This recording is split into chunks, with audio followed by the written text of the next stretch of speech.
hopefully the affected 7 can resume their careers as soon as possible, even if it is probable that many of the 7 may not end up playing for the Malaysia national team again, because to throw the nuclear option at Malaysian football is probably FIFA's way of throwing a knockout blow at them in the boxing ring without telling them to put up a defense to themselves. And this is where FAM could have been blindsided, but it is, as I mentioned earlier, highly possible that an internal sabotage could have caused this.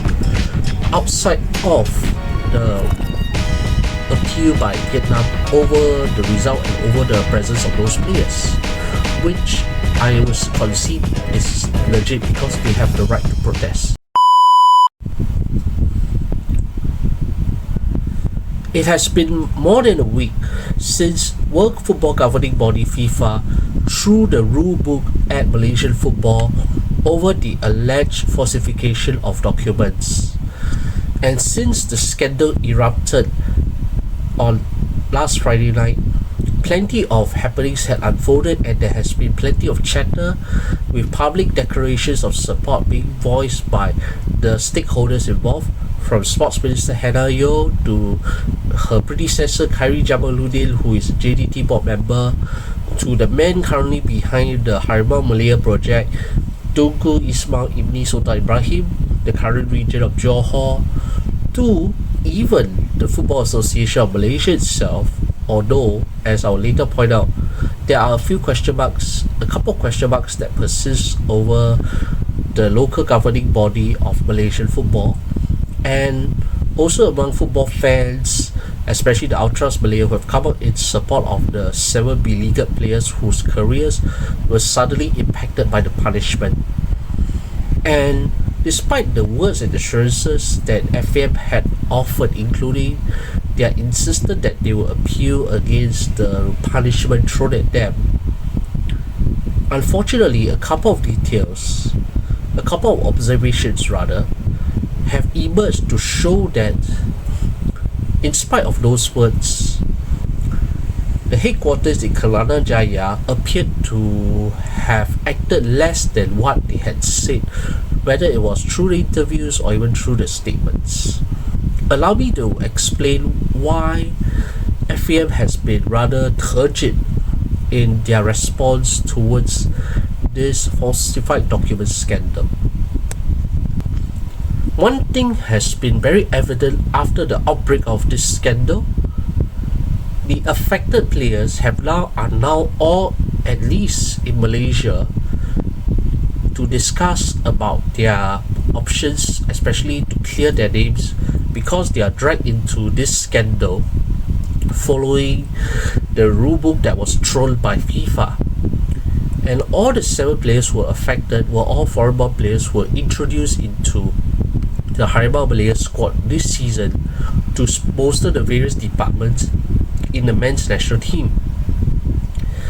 And with their enforced absence, because all of them are slapped with a fine of 2,000 Swiss francs each and a 12-month ban from all football activities, all of them are not called up to the upcoming Harimau Malaya squad for the Asian Cup qualifying double-header against Laos. And to really compound matters, their clubs, especially the 4 of them who are not in JDT's books, Alaves defender Facundo Garces, Gabriel Pomelo, who used to play for a lower Spanish division club prior to the termination, Colombian side American de Cali striker Rodrigo Holgado, and Argentinian clubs Vélez Sarsfield midfielder Emmanuel Macucha, all had been directly impacted by the ban because they could not play for their respective clubs in their domestic and, for 1 or 2 cases, continental competitions. For Holgado, it was more of a severe blow because America D. Cali did mention that as long as the suspension is there, Hogano will not be paid a salary. So indirectly, they were very affected by the sudden turn of events that had hit them like a sledgehammer. And as a result, they wasted no time trying to clear their names. They're trying to clear themselves so that they could resume playing football alongside the Johor Darul Taksim trio of John Irazabal, Hector Havel, and João Figueiredo. So these 7 are now currently in Malaysia trying to sort out the paperwork issues that had caused them to be banned from playing football. And the thing is, I suspect it is not exactly in Kelana Jaya that these 7 met. It is more likely that these 7 could be meeting the Harimau Malaya CEO, Rob Friend, and his staff, who were directly responsible for their welfare and also for their documentation during their stay with the national team since June. For many of them since June, for Hector Havel since March this year. And because Harimau Malaya, this particular project, it is an autonomous body under the direct supervision of TMJ, the region of Johor, and partially funded by the government, with FAM only providing the day-to-day administrative support. So where this is concerned, actually the sudden sledgehammer that FIFA threw was already brewing for a long time if we had read certain things that were said along the way. And it has become clear that these 7 have probably met Rob Friend, but not exactly the FM leadership thus far. And the one man in question more questions should be asked of this FM key official, as he has so far evaded scrutiny in this whole scandal. This is where I will elaborate a bit later. Because right now, what is clear is the Malaysia Anti-Corruption Corporation does not see this case as one of corruption, one of bribery, or anything that has a benefit to one party and not onto the other side. So this is not a corruption issue. In what could be seen as a forgery issue, there have been mixed takes on this. And one of the more outspoken critics in Malaysian football, journalist Haresh Teo of 2213, has spoken about the question marks over the heritage of those 7 players in question, which is reflective of the ground sentiment of not just your Ultras Malaya but also the more casual Malaysian football fans who are wondering how they got these roots compared to the likes of the more prominent ones in Tiong Khoo, or even the latest Harimau Malaysia recruit Richard Chin, who has proven Malayan Chinese heritage. Now, with those 7, it's a bit of a mystery, and for some of them, they have seen it as perhaps a real life. Some regional fans may have laughed it as a real life version of FR Future Talents, which I'm going to come out and say this. FR Future Talents came from the fantasy of a Malaysian who is based in America. It has nothing to do with Tunku Ismail Ibrahim. These 7 were chosen and were as delivered as what the region of Johor had promised at the start of this year after the Harimau Malaya project took shape actually, that gave this body an autonomous reign in the day-to-day handling of national team affairs and preparations. And in this case, it is probable that those 7 had met with Rob Friend, but crucially, not Noor Azman Rahman, who happens to be the FAM General Secretary and the man at the center of this firestorm. Certainly, the rather muted silence, apart from the noise from the acting president of FAM, Dr. Yusof Mahadi, and the trip by FAM Honorary President Tan Sri Hamidin Amin to Zurich earlier last week to meet up with FAM FIFA President Gianni Infantino to discuss in an attempt to resolve this issue apart from the other agendas he would have gone to Switzerland for, scandal or otherwise.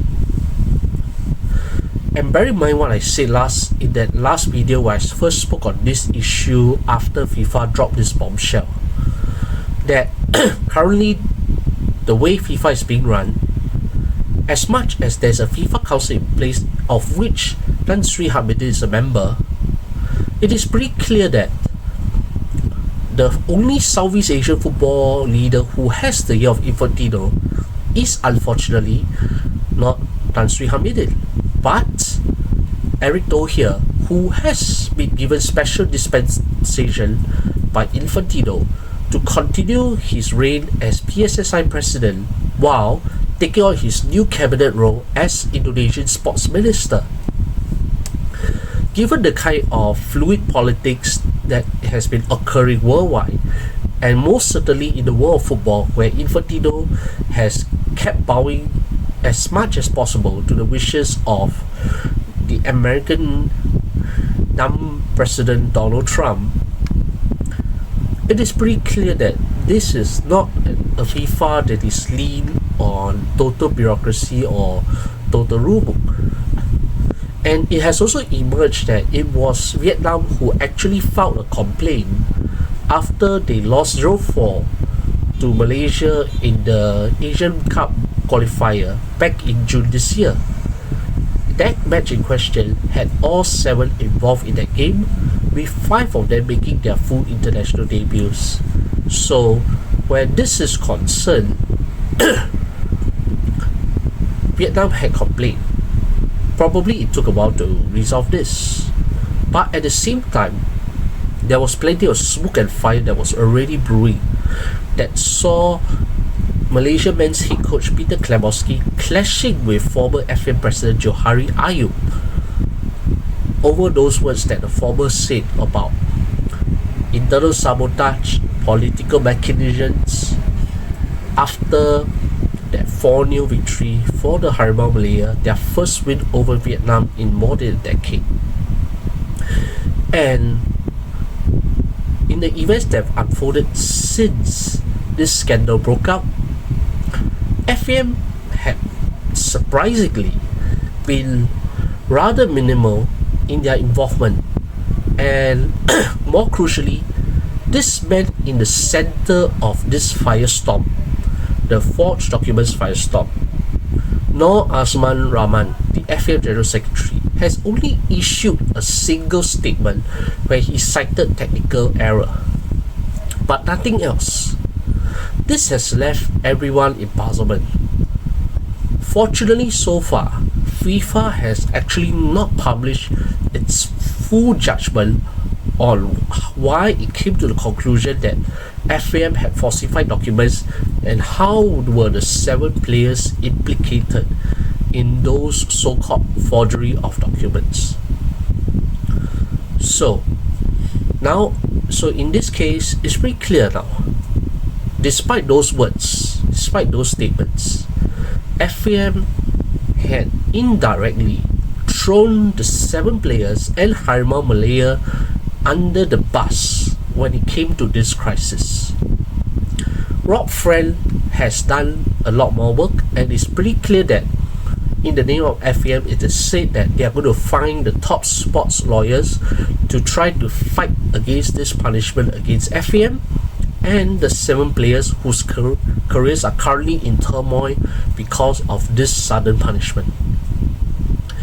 And in this case, what has FAM exactly been doing? Or rather, what has FAM General Secretary Nur Azman Rahman been exactly doing? Because from what is said so far, from the non-action that has been appearing so far, and also the developments that has occurred ever since the 4-0 win, the spats between Klemowski and Johari, the sudden resignation of Johari as the FAM president less than a year into his election, running unopposed in the FAM Congress this year, And then now this. It is pretty clear that this guy is probably the one who really sabotaged both FAM and Harimau Malaya in his own ways to cause this trouble that has been brewing. While fortunately, this trouble is not what the local authorities had caused, but it's more likely the actions of one single person who has been behind this sabotage. Because as the General Secretary, Noor Azman has the front row seat in all those events that unfolded. Johari was probably only the front man where he had to respond to Klemonski's sudden attack, and being as straightforward as the Australian is, FAM has to find a way to avoid being dragged into the mud over this situation.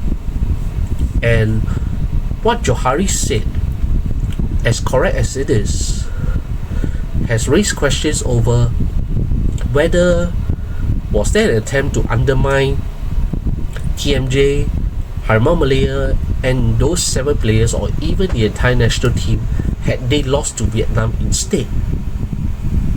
So, what could have happened?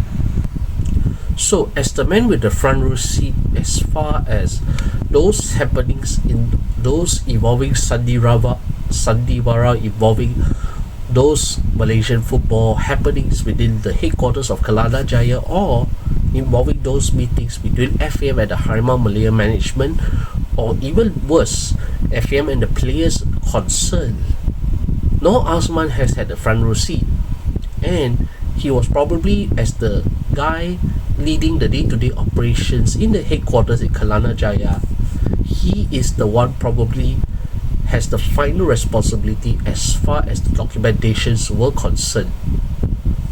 And it is pretty clear that being the guy who has the handling, who has seen those documents firsthand, could it have been possible that the quiet saboteur could have been Noor Azman? Could it have been? Because it is pretty clear that while Noor Azman has said that he has submitted all these documents to FIFA and they were found to have been in order, a statement that has been echoed not just by the then President Johari, but also the current acting President Dr. Yusof Mahathir, and also all the various politicians and TMJ involved as well. So, what could have happened in between? Could that technical direct error be that one person's responsibility alone? Because it can't be that the rank and file employee could be so unknowingly unaware of the consequences of such an error that he purposely allowed it to happen with the abetment of the most senior supervisor, or the top official involved in this process. In this case, that would have been Noor Azman, the General Secretary. Even though Datu Johari Ayub is the president of the FAM, he is unlikely to have been involved in the day-to-day running of things.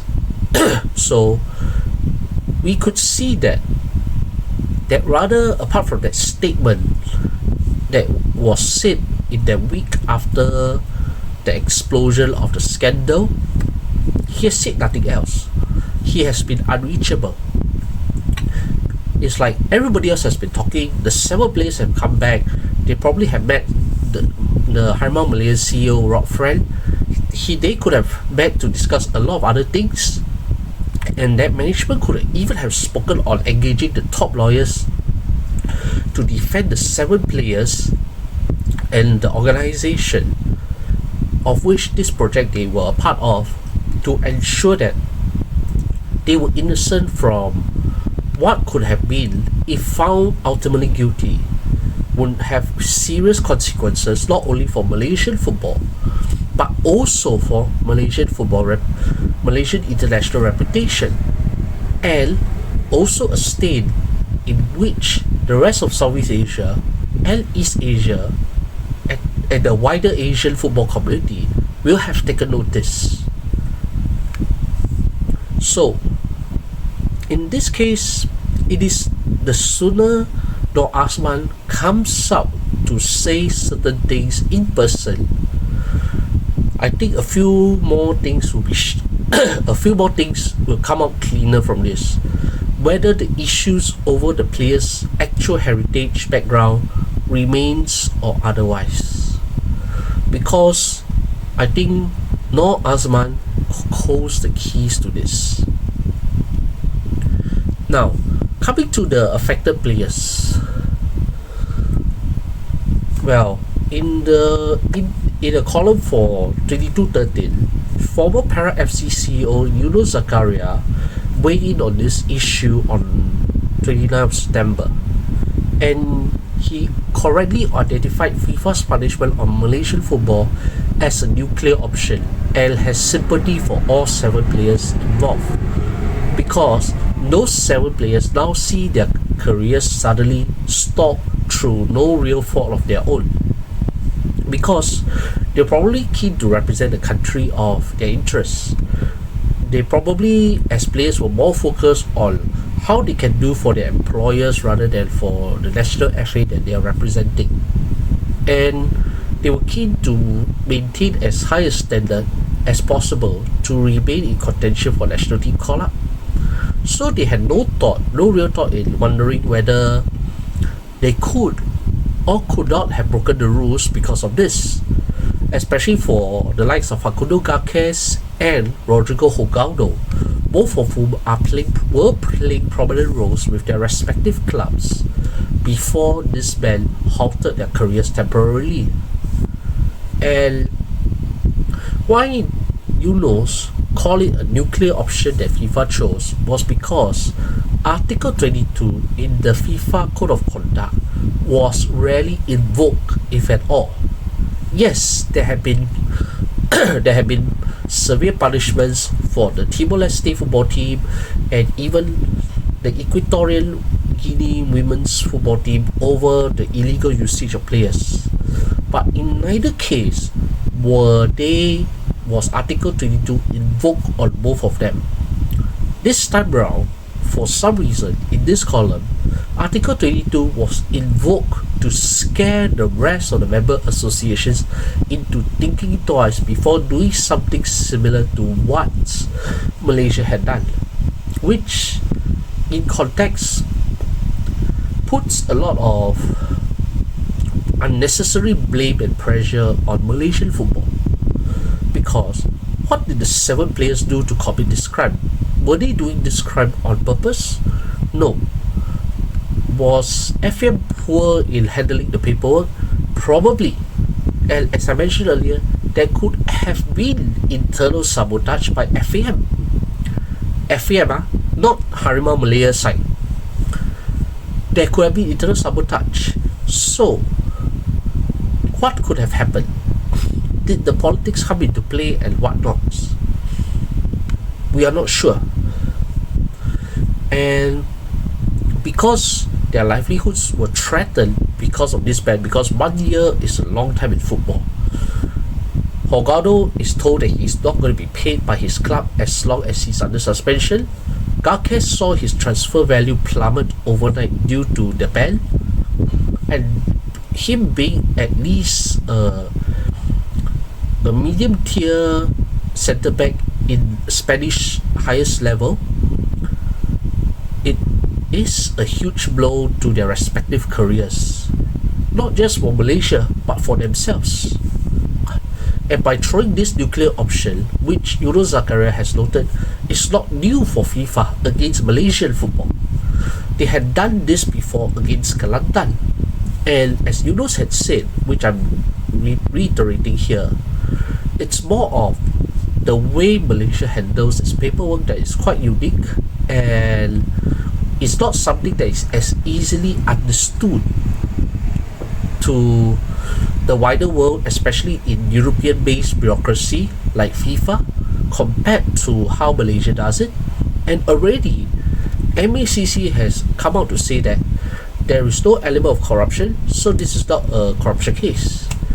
there may be forgery, but could this forgery be a local thing? Harder to say. It's definitely not a local bond agent trying to do this, because the process of involving those 7 players probably involved a foreign intermediary as far as the papers were concerned. So when this is concerned, this is not a local issue at all. And there were 2 players who have been through this similar process before, the Insa brothers. So make what you will on this, but now they all can't play football. Malaysia were treated very harshly as far as this is concerned. I mean, imagine if one of the leading football nations had one illegal player. As I mentioned before, Ecuador with an illegal player in the last post where I first spoke about this issue, Brian Castillo. Could it be the case where instead of 1, 7 could be given a reprieve? It is still possible. So as far as that is concerned, for Malaysians and for the national Malaysian government, they are all actually pretty safe. This is now not a national issue totally per se. It could have been a unique case of how Malaysia does things that FIFA does not understand. This is actually the best case scenario. But what if FIFA doesn't buy that? This is where I'm going to say something, because this issue is not going to be resolved within a month, let alone 1 or 2 weeks. Would Infantino suddenly turn around and say that FIFA make a mistake in their investigations and now Malaysia can play football with those 7 players? Probably, but don't put your hopes on it. But still, in the midst of all the brouhaha involving this scandal, international football still has to continue. Malaysia currently still leads the Asian Cup qualifying standings, 3 points ahead of Vietnam after the 4-0 thrashing. The results remain as they are in this moment because AFC have not made any public judgment on this matter, although they are aware of what has happened. And Malaysia still has to fulfill its international commitments, even though the 7 players involved cannot play for Malaysia for the time being as well. They are in Malaysia, but they cannot train with the Malaysian national team too. So that means Klemoski has have to make changes to his national team. Fortunately, in this case, they still have a new foreign-born recruit. In this case, Nigerian-born striker Jordan Minta, who is called up to the Harimau Malaya for the first time following his good form for Kuching City, and more crucially, being awarded his Malaysian citizenship after hitting a minimum of 5 years residence in Malaysia. So for Jordan Minta's record, just like Richard Chin, the latest before the Nigerian-born striker, both have fulfilled proper legal requirements and do not need further scrutiny from FIFA, unlike the 7. And Richard Chin keeps his place in the national squad, while there has been recalls for Terengganu defender Ubaidullah Samsu, who returns to the main national team after he was involved with the under-23s in the recent window during the AFC Under-23 Asian Cup qualifiers in Thailand. His under-23 teammate Alif Izwan Yuslan from Selangor has also been rewarded with a call-up following positive displays for club and country, while Declan Lambert and Ramadan Saifullah were also called up for the first time under Klemoski, both of them being rewarded also for their fine club performance. And there is also a very curious inclusion where he has been omitted for quite a while. Johor Darul Takzim defender Junior Elstar. He has only played 1 game this season, and ever since his return to the Malaysian champions ahead of the 24-25 season, he has only played a total of 3 games for the first team, all of them in domestic cup competitions. So it is a very curious selection because while physically he may have the semblance of Irazabal or even Garques, he may not exactly have the sharpness and the match sharpness and also the technical qualities that both of these exiled defenders have, the qualities that they bring to the national team. This means that Leong Koo, through no fault of his, will have no choice but to play in the middle of the back three trio in order to consolidate the defense, possibly with Ubaidullah and one more defender to help complete the defensive setup. As for midfield and striking force and the strike force, there is decent depth to cover for the absences of Havel, Figueiredo, Hogaldo, and Imano Machucha. I think what we are seeing also is that this is an opportunity in which Klemoski is trying to balance both having the foreign born and having more than enough local born players to build a strong Harimau Malaysia identity. Business still goes on despite the scandal. The job still has to be done, and they need to take 6 points against Laos, the weakest, relatively the second weakest team in the group after Nepal, in order to have retained pole position in qualifying for the Asian Cup. And having Jordan Minta is a boost in terms of the attack that will definitely miss the creativity and influence of particularly JDT striker João Figueiredo, who has been a spark for both club and country ever since he came to Malaysia earlier this year. So where the squad is concerned, Klemoski continues to have an idea what he wants to do. He's remained focused, he and his staff have remained focused on the job ahead. And finally, given the this is going to be a very long dragging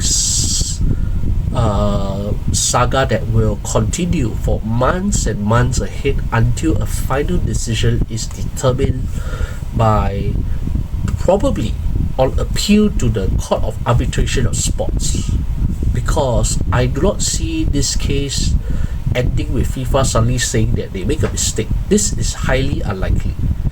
What could happen is the case drags on all the way to CAS, and CAS may decide on a few things, in which in an interview that Datuk Azuddin Ahmad, a former General Secretary of FAM, said that it is probably likely that in this case points could be, the match results could be reversed, the points could be deducted, fines could be placed, but to suspend the 7 players is actually a bit too harsh on them, because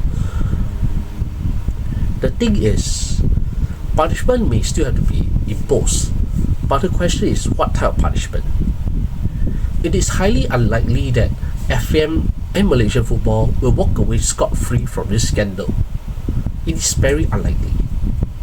What could happen instead is FM being sanctioned by, in the worst case, being thrown out of the Asian Cup qualifying, or in a slightly better case, the matches against Nepal and Vietnam, more crucially Vietnam, being overturned into default 0-3 losses.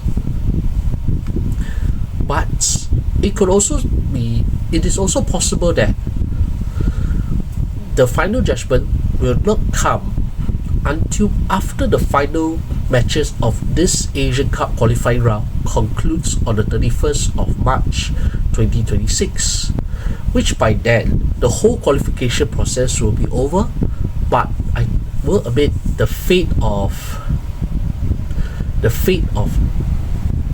Harimau Malaya, where their participation for the Asian Cup 2027 is concerned, hangs in the balance. But still, as long as the current match results remain valid, as long as the results still stand, as long as the current standings remain as they are, Klemoski still has a mission to push the players available as hard as he can, to push them over the line for the remaining matches of the Asian Cup qualifying starting from this month. Only by winning the remaining games does Klemoski have that credibility to show that beyond the scandal, he is actually an excellent coach. He knows what to do with his foreign players and local born players and mold them with a distinct Harimau Malaya football identity that Malaysians from all walks of life can be proud of, regardless of what happens. And hopefully the affected 7 can resume their careers as soon as possible, even if it is probable that many of the 7 may not end up playing for the Malaysian national team again, because to throw the nuclear option at Malaysian football is probably FIFA's way of throwing a knockout blow at them in a boxing ring without telling them to put up a defense to themselves. And this is where FAM could have been blindsided, but it is, as I mentioned earlier, highly possible that an internal sabotage could have caused this. Outside of the appeal by Vietnam over the result and over the presence of those players, which I would concede is legit because they have the right to protest. But the sandiwara that was caused in the aftermath of that 0-4 win, the clash between Klemoski and Johari's abrupt resignation, and now the dead silence by FM on this, Noor Azman has a lot to answer. And the Malaysian public ought to know what Noor Azman has been doing in those months leading up to the 0-4, and possibly being in the front row seat in which he saw this drama unfold and his level of involvement in all this. Over to you, Noor Azman.